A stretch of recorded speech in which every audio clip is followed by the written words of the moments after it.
عبادي الذين آمنوا إن أرضي واسعة فإياي فاعبدون كل نفس ذائقة الموت. Ku datang padamu, bukalah pintu, tak mungkin sembunyi dari. Ku datang padamu, bukalah pintu, kau tak bisa lari dariku. Dari balik jendela, ku tatap erat mata, kau diam membeku. Ku datang mendekati. Assalamualaikum dan selamat kembali ke channel kami. Minggu ini Abang Kopiah akan menyampaikan sebuah email dari sahabat kami yang bernama Hasan. Bukan nama sebenar beliau, yang berasal dari Kampung Balok Baru, Pahang. Kisah ini dikatakan berlaku pada dirinya kira-kira beberapa tahun yang lepas. Pada ketika itu beliau sedang bertugas sebagai seorang penghantaran barangan online atau lebih dikenali sebagai runner. Hasan masih ingat dengan jelas lagi apa yang berlaku pada hari itu. Sepertinya baru semalam ia terjadi. Dia mengatakan dia baru sahaja menghantar sebuah package ke sebuah alamat di Cukai, Terengganu dalam pukul 9 malam gitu apabila aplikasi order di handphonenya mendapatkan satu lagi tempahan tugas dari Pantai Telok Maknik untuk dihantarkan ke alamat di Kampung Gebeng, Pahang. Terbaiklah, ni last order. Nak balik pun dah dekat. Alhamdulillah. Kata Hasan pada dirinya. Malam itu laluan pesisir pantai di Terengganu terasa lebih sunyi daripada biasa. Angin laut bertiup kencang, membawa bau masin dan pekat yang entah kenapa membuatkan bulu roma Hasan meremang.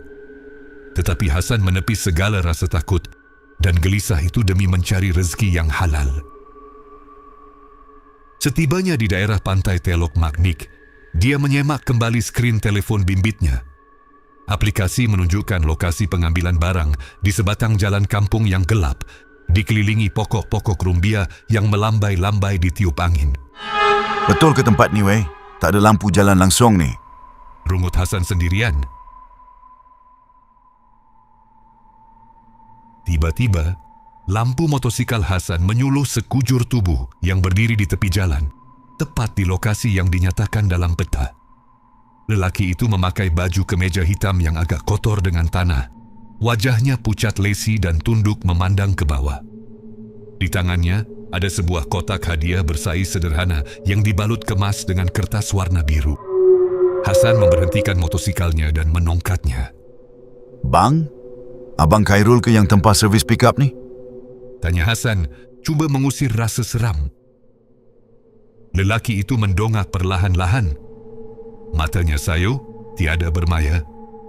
Dia menyerahkan kotak tersebut kepada Hasan. Suaranya kedengaran perlahan dan serak, seolah-olah datang dari tempat yang sangat jauh. Tolong hantar ni dekat mak saya di Kampung Gebeng, Pahang. Hari ni hari lahir dia. Saya tak sempat nak balik hantar sendiri. Tolong ya, Dek. Cakap kat mak, Khairul minta maaf sebab tak dapat balik sambut sama-sama. Hasan bersimpati. Oh, hadiah hari jadi mak. Boleh bang. Jangan risau, malam ni juga saya gerak ke Pahang. Memang hala balik saya pun. Khairul hanya mengangguk lemah. Apabila Hasan menunduk untuk memasukkan kotak itu ke dalam beg simpanannya yang besar, dia terasa satu kehangatan yang aneh hilang dari sekelilingnya. Apabila dia mendongak semula untuk meminta bayaran tambang, Khairul sudah tiada. Jalan itu kosong, hanya bunyi deruan ombak dan daun rumbia yang bergesel. Hasan menelan liur. Dah jalan ke? Cepat betul Mamat ni hilang. Bisik Hasan, cuba menyedapkan hati walaupun jantungnya sudah mengepam laju. Tanpa berlengah, dia terus memecut motosikalnya, membelah kegelapan malam menuju ke Pahang. Perjalanan mengambil masa dalam setengah jam sahaja. Jam menunjukkan pukul 10 malam apabila Hasan tiba di hadapan sebuah rumah kampung yang sederhana di Gebeng, Pahang. Kelihatan lampu di ruang tamu rumah itu masih menyala. Hasan memberi salam. Selepas beberapa ketika, pintu dibuka oleh seorang wanita tua yang wajahnya kelihatan sangat sedih dan matanya bengkak seperti baru lepas menangis. Ya nak, cari siapa malam-malam buta ni? Tanya makcik itu. Makcik ni ibu kepada Abang Khairul ke? Tanya Hasan dengan sopan. Mendengar nama Khairul, wanita tua itu terus sebak dan air matanya mula mengalir semula. Hasan yang agak keliru segera menghulurkan kotak hadiah berwarna biru tadi. Tadi saya jumpa Abang Khairul kat Terengganu. Dia tempah saya untuk hantar hadiah ni. Katanya hari ni hari lahir makcik.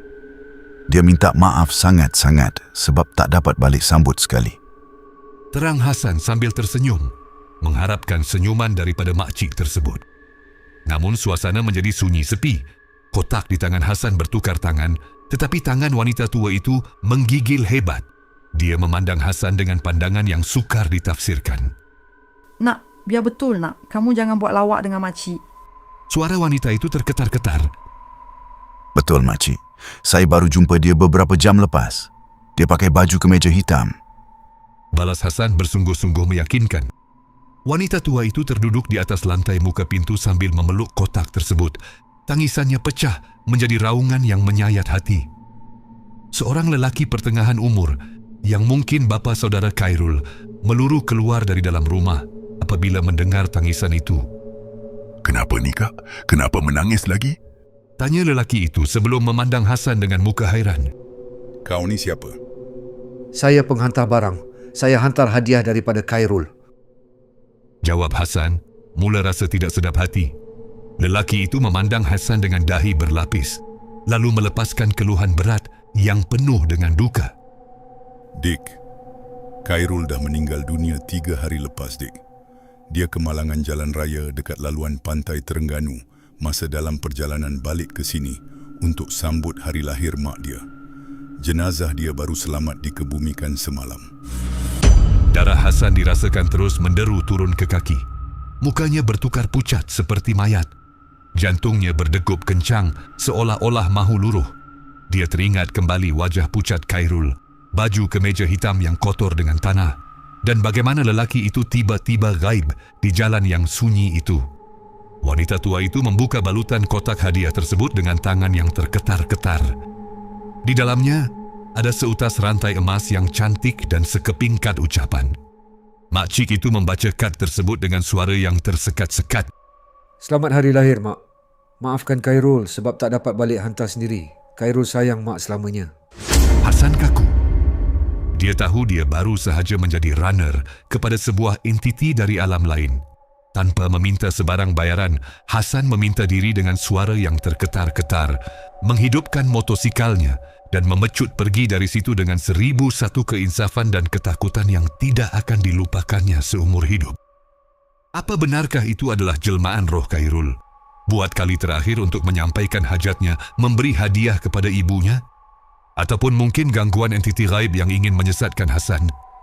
Silalah like, follow dan share cerita ini. Saya, Abang Kopiah mengundurkan diri. Hingga ke minggu hadapan, Assalamualaikum dan selamat malam.